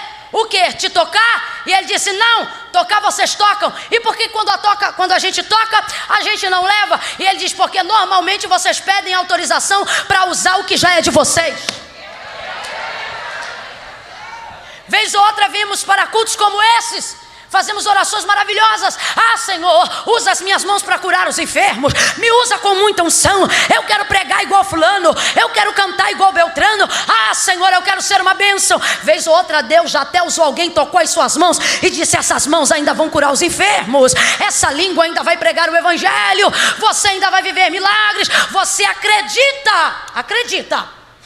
Mas quando está diante da necessidade, você diz: ah, se Deus tivesse me dado essa unção. Ah, você pensa que vai vir um arrepio? Você pensa que, sei lá, teu rosto vai brilhar igual o de Moisés? E isso vai determinar que você está habilitado a usar o que o Senhor disse que te deu, como confirmação do que Ele te deu. Mas nada acontece. E o Senhor está dizendo: este é o problema. Eu já dei. Só que vocês fazem uso do tempo que deveriam estar executando o que eu dei, pedindo para eu fazer o que eu já fiz. Então, quando vocês estão diante de um paralítico, quando vocês estão diante de um leproso, quando vocês estão diante de alguém que precisa de uma palavra de Deus na hora, de vez em executar o que eu já dei, vocês ficam dizendo: me usa, Deus, me usa, Deus, me usa. Me dá unção, Deus, me dá unção, Deus, me dá unção. E o Senhor está dizendo: unção eu já dei, poder eu já dei, palavra eu liberei. Começa a pedir coragem, porque o que falta é você meter a mão. É você meter a mão e começar a fazer aquilo que Deus já liberou sobre a sua vida. Pega na mão de alguém aí e diga para essa pessoa: mete a mão. Mete a mão, é isso aí. Começa a ministrar sobre os enfermos. Começa a ministrar sobre as pessoas. Comece a declarar a liberdade aos cativos. Comece a compartilhar olhos de alegria. Comece a tocar as pessoas e libere uma palavra para que todo jugo seja despedaçado pelo poder da unção de Deus na sua vida. Pare de pedir autorização para usar o que é seu. Pare de pedir autorização para usar o que Deus já te deu. Pare de ocupar o seu tempo orando por coisas que Deus já liberou. Quem aqui tem carro? Levanta a mão. Você pega o carro, pega a chave do teu carro e vai para frente do espelho dizer: posso usar meu carro? Quem aqui é de maior e cuida da sua casa? Levante a mão. Irmã Camila, eu sou responsável lá em casa. Levanta a mão.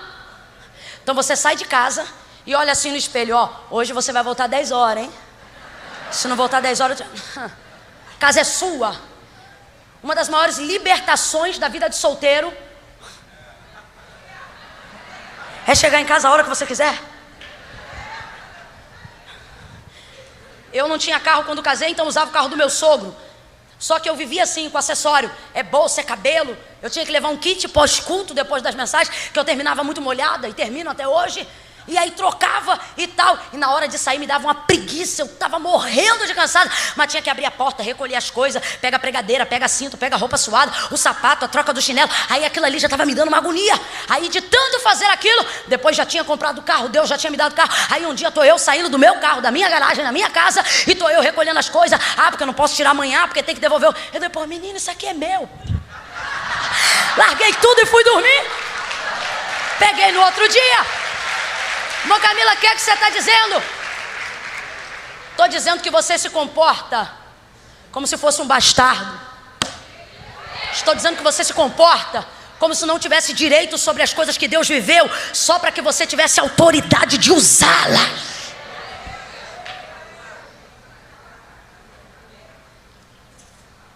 Tocou na hora.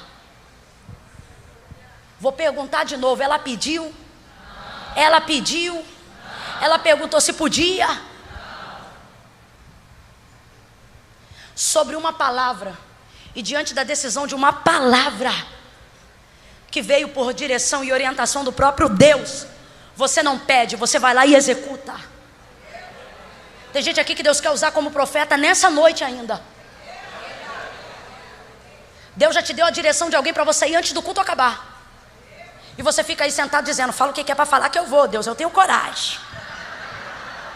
Fala, Deus, fala o que Deus está dizendo. Deus não fala o que é, Deus só diz: levanta e faz.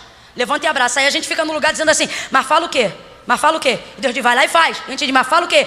Vai lá. Aí daqui a pouco vem outro, abraça, entrega e você: já era. Deus usou outro. Aí passou. Aí você fica esperando. Deus, o que é para falar? No dia que você levantar, você vai entender que Deus não faz uso do tempo como você. Quem aqui já viveu a experiência de Deus falar: vai lá e faz. Aí você diz: faz o quê? Aí Deus diz: vai lá e abraça. Vai lá e abraça. Mas vou falar o quê? Aí você diz: tá bom, não vou perguntar, vou lá. Sobre a ideia de que não vai falar nada, de que só vai abraçar, por exemplo. Aí no meio do caminho Deus dá o rolo todo. Aí você: ih, Jesus, é isso aí. Só que você só sabe quando você levanta e faz. Moisés diz: quando perguntarem quem me enviou, quem eu digo? Qual é o teu nome? Ele diz: digo eu sou. Está fazendo ligação à aliança de Abraão. Diga o eu sou e eles vão lembrar de mim. Tá, mas eu sou quem? Não dá tempo de eu te falar quem eu sou num chamusco de sarça. Vai e liberta meu povo. E quem me mandou? Diga que o eu sou. E quem é eu sou? Vai. Eu sou água que sai da rocha, sou maná que desce do céu, sou mar que abre. Eu sou o que você precisar que eu seja enquanto você caminha. Irmã Camila, o que você está dizendo? Deus te trouxe hoje aqui para te dizer: vai ter multiplicação de azeite, vai ter mar aberto, vai ter água saindo da rocha, vai ter sandália que não acaba, roupa que não destrói, nuvem durante o dia, coluna de fogo durante a noite, vai ter cura de enfermo, vai ter cura de canceroso, vai levantar paralítico na DEVEC Recreio, sim. E quando isso acontecer, você não vai ficar parado esperando ir. Você será um instrumento que Deus vai usar para que o nome dele seja glorificado. Mas ele está dizendo: venha para o culto decidido, faça a campanha decidido, se mova com uma decisão através da palavra que você recebeu, tocou e levou. Multiplicação do azeite da viúva que estava diante de Eliseu. Ele disse: vai, pede vasos emprestados, não poucos, mas muitos. Entra no teu quarto, fecha a porta sobre ti e os teus filhos e derrama o azeite da botija sobre os vasos. Pega ela os vasos emprestados, não poucos, mas muitos. Entra dentro do quarto, fecha a porta sobre os filhos e faz uma oração. Amém? Não amém. Ele não mandou ela orar? Ele disse: vai, fecha a porta e derrama. Mandou ela orar? Mandou ela orar? Meu irmão, não orou não. É por isso que me irrita. Tem uns carnudos que não consagram a vida metade do que a gente consagra. Metade do que a gente consagra. Não sobe um monte, não faz uma oração, não apresenta um jejum, mas eles têm uma ousadia que falta a muitos santos.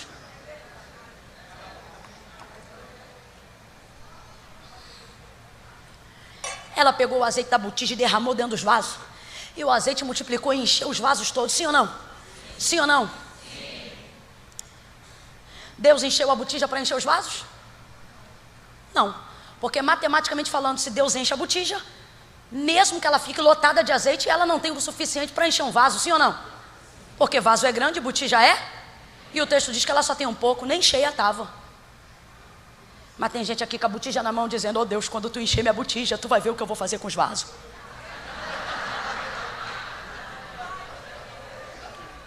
Porque pastor Christian, Deus sabe do meu coração. Quando Deus me der, o Senhor vai ver. Eu vou ser o melhor obreiro dessa igreja. Não, ela não ora, ela vai lá e faz. Estou eu aqui pregando a palavra, liberando uma palavra profética sobre a sua vida. Aí o culto acaba, um culto de consagração, um culto de oração, um culto que vem de uma extensão de quantos dias? Esse propósito? 4 dias. Aí você diz: chegando em casa eu vou orar, para ver se é aquilo mesmo. Já podia estar vivendo um milagre no meio do caminho para casa. Executando. Não diga que falta poder quando sobra incredulidade. Ela creu, tocou, recebeu na hora. Vem comigo de novo e diga: na hora. Na hora. Não pediu, meu irmão, pegou, levou. Quero, preciso, toque. Detalhe, ainda ia embora sem dar nem obrigada. Tocou, pegou e virou. Enquanto ela vira de costas, Jesus vira para as costas dela. Quem me tocou? Só que não é Camila chamando, é Jesus emitindo a voz em direção a quem ele sabe que é. Quem me tocou? Só faltava chamar o nome. Vem ela tremendo e temendo. Fui eu, Senhor, quem te tocou. Eu percebi. Quando você tocar em Jesus, ninguém precisa ver, mas ele vai perceber. Tocou? Ele percebeu. Olhou para ela, que já estava indo embora. Ela queria ir embora. Parece que gente que tem essa ousadia, que vem aqui, recebe, crê, e quando a gente pergunta: quem quer confessar que tocou? Quem quer confessar que recebeu? Quem precisa hoje tomar uma decisão ao lado do Jesus que crê, do Jesus que ama, do Jesus que vem aqui buscar coisas que precisa? Normalmente alguém diz: eu não, hoje não. Ou então: eu não vou lá porque eu tenho vergonha. E aí fica travado aí onde está. E Jesus está dizendo: eu já te vi. Você já me tocou. Só que qual é a sua vontade? Ir embora. Por quê? Porque você não quer se expor. E sobretudo você acha que não precisa, porque uma vez que você já recebeu, estando onde você está, você não tem necessidade de aparecer. E daí você fica aí. E normalmente essas pessoas dizem assim: eu, que lá na frente o que? Não precisa não. Deus conhece meu coração, Deus sabe. Sabe, mas Ele quer que a fé seja publicada. Agora eu vou te dizer por quê. Porque você veio aqui buscar o que você sabia que tinha. Quando você toca em Jesus, você leva o que você veio buscar. Mas quando Jesus te chama de volta, é para Ele tocar em áreas que você não sabia que precisavam de cura, mas que estavam enfermas. Por que eu digo isso? Quando ela toca, ela recebe o que ela quer. Mas quando Ele chama de volta, é para dar para ela o que ela precisa, mas não sabia que precisava. Quando ela toca, ela recebe a cura da hemorragia, mas não recebe, por exemplo, a cura de sua alma. Quando ela toca, ela leva o que ela sabe que tem. Mas quando Jesus chama, ela leva o que não sabe que tem. Primeira coisa, Jesus olha para ela e diz: filha. Há quantos anos aquela mulher não ouve ser chamada de filha? Pelo menos quantos anos? Era comum rabis, mestres e sacerdotes se dirigirem às filhas de Israel como filhas. Não a mulher, mas a filha. Tem 12 anos que essa mulher não recebe esse tipo de expressão, porque ela não é vista como alguém que está em comunhão para viver esse tipo de valor dentro da cultura judaizante. Mas Jesus, quando olha para ela, diz para ela: filha. Olha para quem está do teu lado e diz: curou de novo. Curou de novo de uma enfermidade que ela tinha, mas não sabia. Você acha que alguém que há 12 anos não se socializa, alguém que há 12 anos teve a sua rotina quebrada por um mal, alguém que há 12 anos vive à margem da sociedade, está com o seu psicológico 100% normal, gente? Não está não, está mal. Só que Jesus olha para ela na frente de todo mundo e reconhece a paternidade de Deus sobre ela. Ele diz: filha. Sabe o que ele está dizendo? Não volte apenas para casa, volte para a sociedade. Não volte apenas para casa, volte para o seio da sua família. Filha, a tua fé te curou. Vá em paz e ser livre deste teu mal. Curada, totalmente curada. Ela sai dali para viver uma rotina que nunca antes viveu, porque quem passou pelo que ela passou, num processo de cura, não volta a ser a mesma pessoa que foi. Quem passou o que ela passou, não volta a ser a mesma pessoa. Ah, mas ela era uma pessoa maravilhosa, mas não vai voltar a ser a mesma pessoa. Ah, mas ela sempre foi gente boa, mas não vai. Eu não estou dizendo que ela não vai ser gente boa. Eu estou dizendo que não tem como passar pelo que ela passou e voltar a ser a mesma pessoa que ela era antes de viver esse mal. Não tem como. Pastor Cristo, o senhor é a mesma pessoa? A mesma? Ela não é a mesma pessoa. Deus te trouxe hoje aqui para te dizer: você tem medo do novo, porque você tem medo de se perder em quem você é. Mas Deus te trouxe hoje aqui para te dizer: você não ser a mesma pessoa não significa que você não será uma pessoa melhor do que você já foi. Fica de pé, igreja, quem hoje entende que não veio para ser tocado apenas, mas pode estender as mãos para tocar nele e denunciar qual é a área da sua vida que precisa de um toque, de um renovo, de uma cura, de uma libertação. Oh, aleluia! Não se mova do seu lugar agora. Mova-se somente em direção à palavra liberada. Tocou e foi curada. Chega de pedir autorização para usar o que eu tenho direito. Eu vou usar. Eu quero fazer uma oração e atender 2 propósitos, tá bom? Uma oração e atender 2 propósitos. Quantas orações? Quantos propósitos? Eu quero orar por quem já é salvo em Jesus Cristo. Eu quero orar por quem já fez uma confissão pública de fé. Gente que já caminhou diante de Deus, gente que já recebeu e se sentiu recebido pelo Senhor. Tem áreas da sua vida, ciclos de frustração, frustrações antigas. Eu quero declarar que esse ano é o ano do rompimento. Vai estancar. Todas as vezes que eu falo isso, eu lembro de um exemplo que tem tudo a ver com a minha infância. Quem já teve aquele tanque de cimento, aquele que come o dedo quando a gente erra a mão? Tanque de cimento.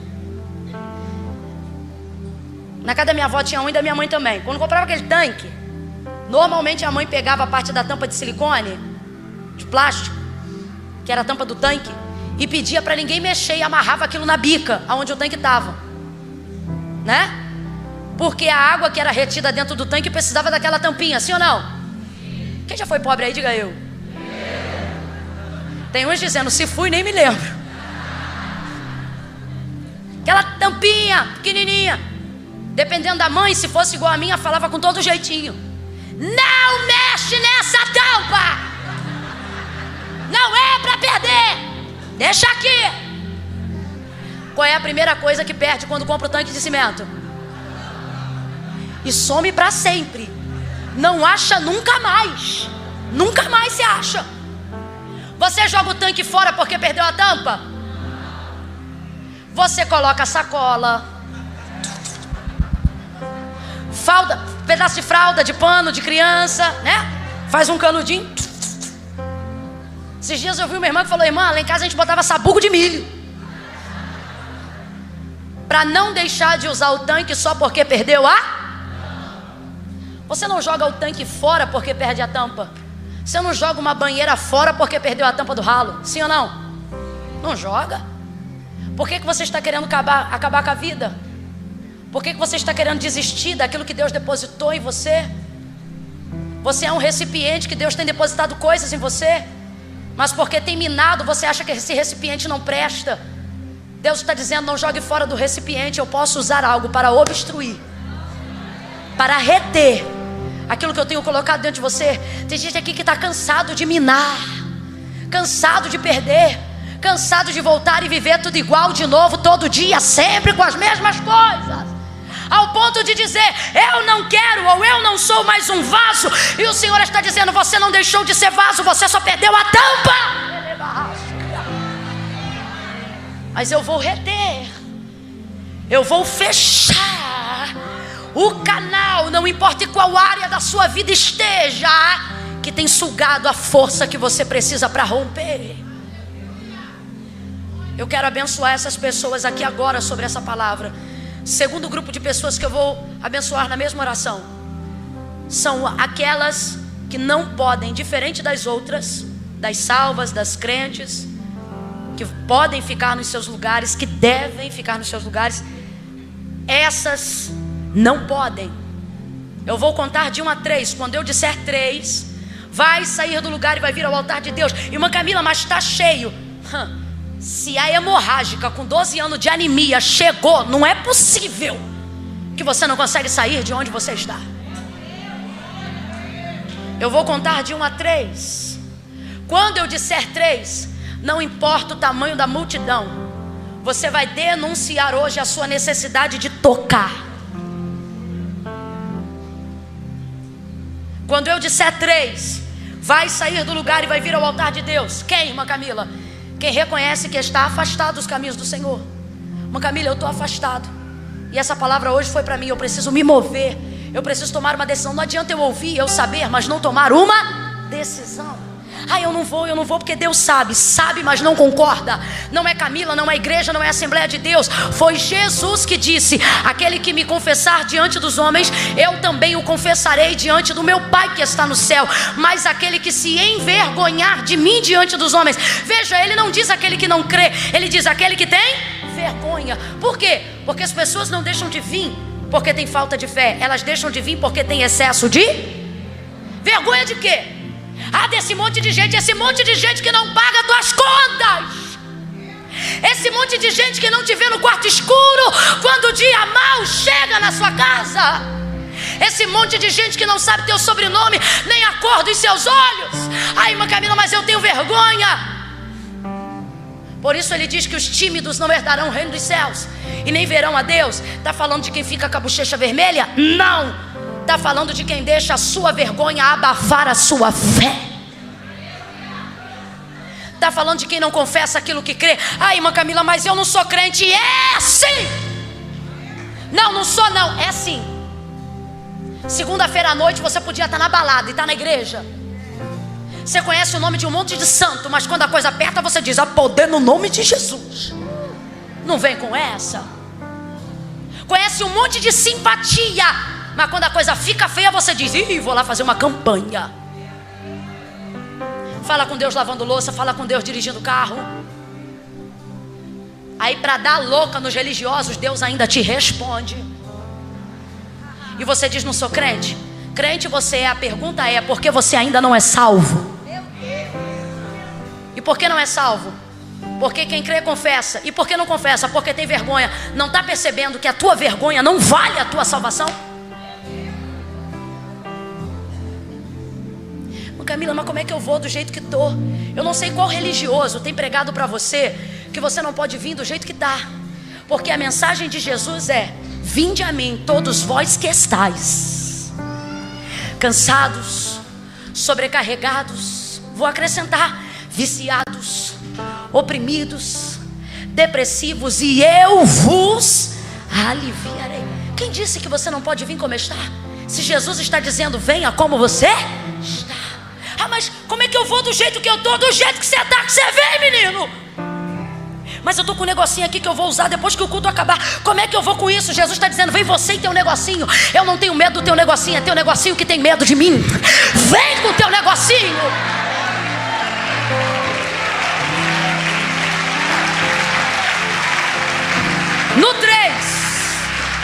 No 3, essa igreja que já está celebrando a tua vinda, assim eu creio, vai começar a orar por você agora. Pode começar a orar, igreja. Enquanto vocês oram por eles, eu me preparo para orar por vocês. Quando eu disser 3, não tem amarra, não tem pacto. Irmã Camila, eu amo vir à casa de Deus, mas eu não posso porque eu fiz um pacto de sangue. O pacto de sangue que Jesus fez anula o sangue que você derramou. Não me interessa o nome do demônio. Tem gente aqui que o espírito de Faraó está oprimindo, está dizendo: você pode ir na igreja, só não tem gente aqui, pastor Cristian, que o diabo diz assim para ele: você pode ir lá, você pode ter paz, só não pode ir no altar, porque no dia que você fizer uma aliança com ele, eu te mato. O Senhor está dizendo: mentira do diabo, mas se foi para morrer, eu morro com Cristo, porque o viver é Cristo e o morrer é lucro. Ele é mentiroso.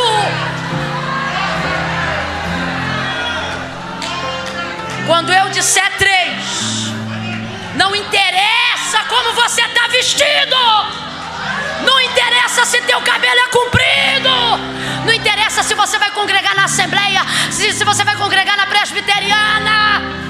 Eu não estou aqui pregando: conhecereis a saia e a saia vos libertará, conhecereis o cabelo. Não me irrita. Eu estou dizendo: Jesus Cristo é o Senhor da tua vida. Se você tomar hoje uma decisão em direção a Ele, coisas que nunca romperam vão estancar. Eu vim aqui falar de alegria da salvação.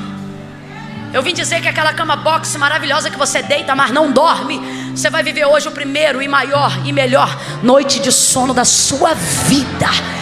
Você não vai ficar com medo do escuro. Você vai fechar os olhos. Sabe por quê?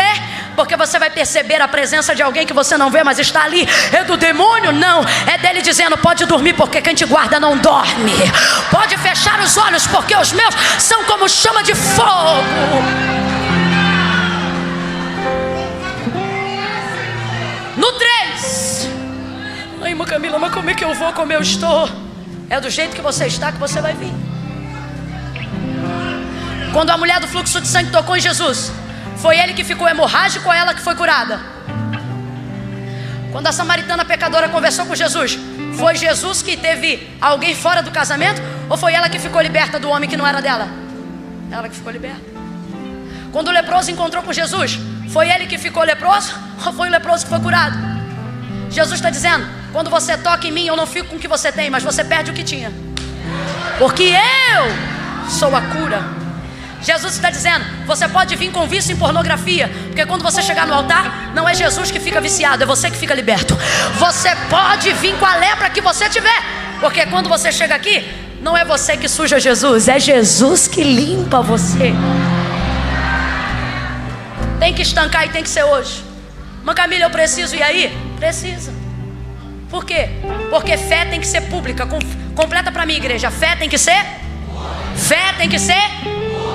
Tem que ser pública para ser oficial. Fui viajar esses dias, aí minha secretária levou carteirinha de estudante. Aí disse para ela: tu não vai viajar com isso. Ela disse: vou sim, eu vi na internet. Falei: tá bom. Chegou na hora do check-in, terminei meu check-in. Aí a menina virou para ela e falou assim: a senhora não pode, só tem esse documento? Falou: só. Não, não pode. Aí eu vi na internet que pode sim. Não, não pode não.